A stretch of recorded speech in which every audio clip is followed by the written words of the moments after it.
নমস্কার, আজকে আমার পাপা বাড়ি আসছে। হ্যালো গাইস, আমরা এখন ট্রেনে আছি, যাচ্ছি ধূপগুড়িতে। এই যে আমার ছানা প্যানা সব, আর এই আমার মামাম ভাত, এই যে ভাতে করছে, ভাই বউ খাচ্ছে। একটু মুখ উঁচু করো পিয়া। আর এই যে আমার ভাই আধো আলো ছাওয়াতে খাচ্ছে। ইস, দেখছেন কিরম করে ঘটন দিচ্ছে ভাতের মতো। প্লিজ গাইস, কেমন লাগলো রিলসটা আমাকে অবশ্যই জানাবেন। একটু টাটা করো প্রিয়া, বাবু একটু টাটা কর।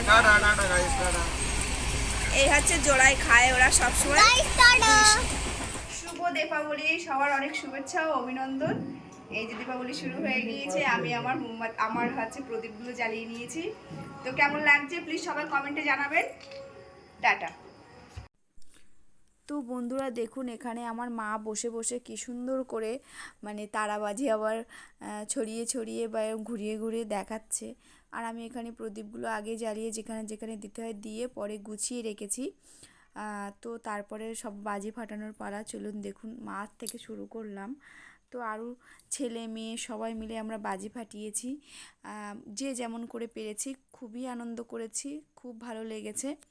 তো চলুন দেখা যাক। আর এই যে আমার বাড়ির কাজ হচ্ছে, বাউন্ডারির কাজ হচ্ছে বলে এই সাইডটা একটু খোঁড়া আছে।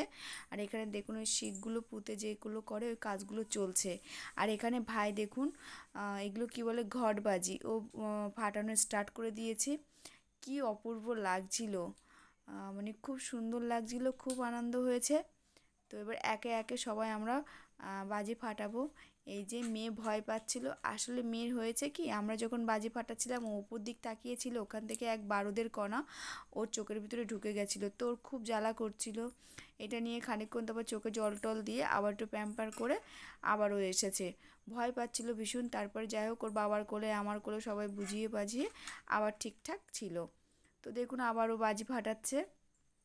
এই যে হাতে একটা তারাবাজি নিয়েছে, নিয়ে ঘোরাচ্ছে। তো আমি বারবার কাছে গিয়ে গিয়ে দেখছিলাম, যেহেতু আগে ভয় পাচ্ছিল। তো দেখুন ওর বাজি ফাটানো।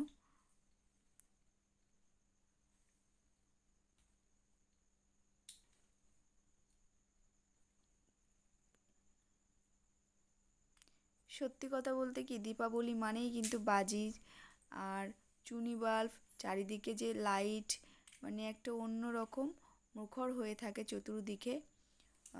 এদিকের রাত্রের বেলা চতুর্দিক চুনি বাল্বগুলো জ্বলছে, এদিকে তারাবাজি, ঘটবাজি, নানান ধরনের যে যেমন পাচ্ছে বাজিগুলো ফাটাচ্ছে।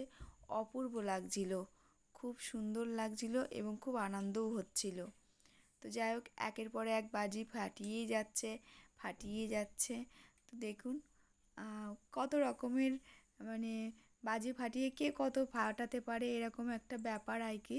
তো এই চটপটে এই সেই নানান তাল বাজি এরা ফাটাচ্ছিল। এখানে আমার ছেলে একটা সেল দিয়েছে। তো দেখুন এটা কি সুন্দর লাগছিল, এটা উপরে গিয়ে আবার ফেটে খুব সুন্দর তারার মতন জল জল করে উঠলো, খুব সুন্দর লাগছিল।